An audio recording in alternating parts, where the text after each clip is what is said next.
guys, and welcome back to Victorians Exposed.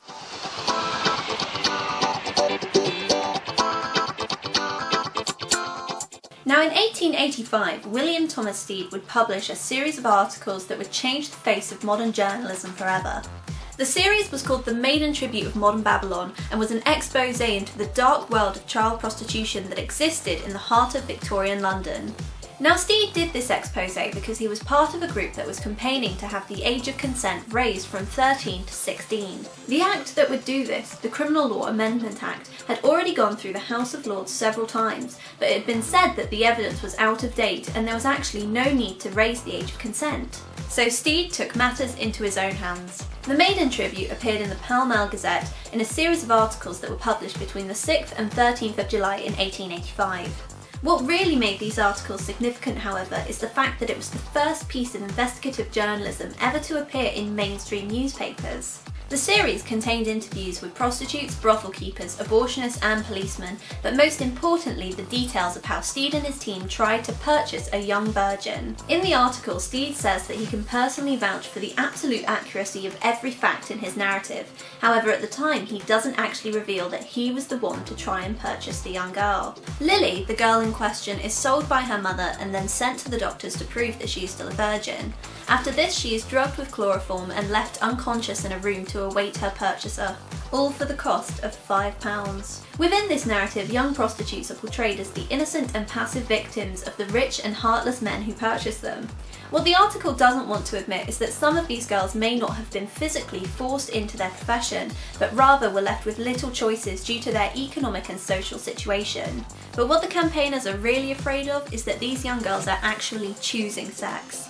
Which is why some historians have questioned whether the movement is actually trying to protect young girls or simply control their sexuality. Regardless of the article's true intention, the reaction of the public was one of outrage. The scandal was talked about all over Europe and was even discussed by some newspapers in America. W.H. Smith, who had a monopoly on news stalls at the time, refused to sell the paper due to the lurid content, so distribution had to be taken up by local volunteers. But the Pall Mall Gazette could not print copies of fast enough. Crowds would gather outside the headquarters of the Pall Mall Gazette fighting tooth and nail for a copy, and on one occasion the police had to be called in to restrain them. People were so desperate to read the article that second-hand copies were selling for 12 times their normal price. The government simply could not ignore the public's reaction to the Maiden Tribute, and the Criminal Law Amendment Act was passed later that year. But the ramifications of the Maiden Tribute would not end there. Rival papers began to investigate the narrative of the Maiden Tribute and discovered that Stead had been the one to purchase Lily, whose real name was Eliza Armstrong. After this was published, Eliza's mother came forward saying she had no idea her child was being sold into prostitution and instead thought she was being taken into domestic service. Stead and his team were taken to court and were tried for the kidnap and assault of Eliza Armstrong. It turned out that whilst they had got permission from the mother to take Eliza away, they had not got permission from the father, nor did they have any written evidence for any exchange of payment. Because of this lack of evidence, Stead was sentenced to 3 months in prison. However, he took his sentence gracefully and became a martyr for his cause. Throughout his life, Stead would continue to campaign for social welfare and justice. In 1912, Stead was meant to take part in a peace conference in America, but unfortunately the ship that he took was the Titanic, and he lost his life when the ship sank.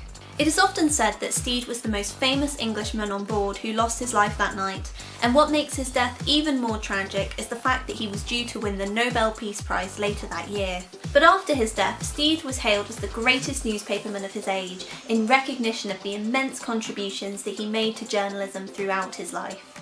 Thanks for watching. Don't forget you can watch the last episode of Victorians Exposed here, and if you want to keep up to date with all of our videos, just click here to subscribe. We'll see you next time.